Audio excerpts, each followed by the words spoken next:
బంకీపూర్ ఇది బీహార్ రాష్ట్రం పాట్నా నగరంలోని ఓ ప్రముఖ అసెంబ్లీ నియోజకవర్గం. దాదాపు 3 దశాబ్దాలుగా ఇక్కడ భారతీయ జనతా పార్టీ ఆధిపత్యం కొనసాగుతోంది. బీజేపీ జాతీయ అధ్యక్షుడు నితిన్ నబీన్ ఇక్కడి నుంచి 4 సార్లు ఎమ్మెల్యేగా గెలిచారు. అంతకుముందు ఆయన తండ్రి నబీన్ కిషోర్ సిన్హా కూడా ఇదే ప్రాంతానికి 4 సార్లు ప్రాతినిధ్యం వహించారు. అందుకే ఈ నియోజకవర్గాన్ని బీజేపీకి కంచుకోటగా భావిస్తారు. గత ఎన్నికల్లో ఇక్కడి నుంచి గెలిచిన నితిన్ నబీన్ రాజ్యసభకు వెళ్లడంతో ఈ రోజు బైపోల్ జరుగుతుంది. ఆగస్టు 3న ఫలితాలు వెలువడతాయి. ఈ ఎన్నికల్లో political strategist Jan Suraaj party chief Prashant Kishor తొలిసారి బరిలో నిలిచారు. ఈసారి బంకీపూర్లో మార్పు తీసుకువస్తామని ఆయన ధీమా వ్యక్తం చేస్తున్నారు. దీంతో నితిన్ నబీన్ స్వయంగా ప్రచారంలోకి దిగారు.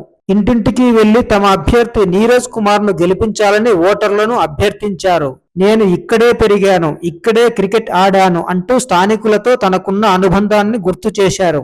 మరోవైపు ఈ ఎన్నికను ప్రతిష్టాత్మకంగా తీసుకున్న బీజేపీ ప్రచారానికి భారీ సంఖ్యలో నాయకులను రంగంలోకి దించింది. దాదాపు 50 మంది ఎమ్మెల్యేలు, ఎమ్మెల్సీలు, పలువురు ఎంపీలు, అలాగే రాష్ట్ర మంత్రులు కూడా ప్రచారంలో పాల్గొన్నారు. ఈ ఉప ఎన్నిక బీహార్ ముఖ్యమంత్రి సమ్రాట్ చౌదరి బాధ్యతలు చేపట్టిన తర్వాత జరుగుతున్న తొలి పెద్ద ఎన్నిక.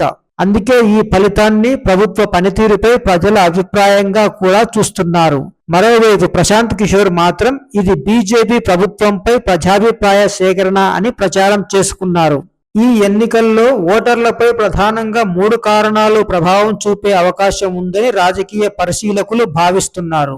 వాటిలో మొదటిది ప్రశాంత్ కిషోర్ వ్యక్తిగత ప్రభావం, రెండవది ధరల పెరుగుదలపై ప్రజల్లో అసంతృప్తి, మూడవది నీట్ పేపర్ లీక్ వ్యవహారము, విద్యార్థుల నిరసనలు, వారిపై పోలీసుల చర్య. ఈ 3 అంశాలు యువ ఓటర్లపై ఎక్కువ ప్రభావం చూపవచ్చని విశ్లేషకులు అంటున్నారు. ఓటర్లు మాత్రం ఈసారి మార్పు కోరుకుంటున్నట్లు తెలుస్తోంది. కొత్త నాయకత్వానికి అవకాశం ఇవ్వాలని కొంతమంది అభిప్రాయపడుతున్నారు. అయితే ఇవి క్షేత్రస్థాయిలో వినిపిస్తున్న అభిప్రాయాలు మాత్రమే. తుది తీర్పు మాత్రం ఓటర్లదే. మొత్తానికి బంకీపూర్ ఉప ఎన్నిక ఒక సాధారణ బైపోల్ గా కనిపించినా ఇప్పుడు జాతీయ స్థాయిలో ఆసక్తి రేపుతుంది. బీజేపీ తన కంచుకోటను కాపాడుకుంటుందా, లేక ప్రశాంత్ కిషోర్ సంచలనం సృష్టిస్తారా?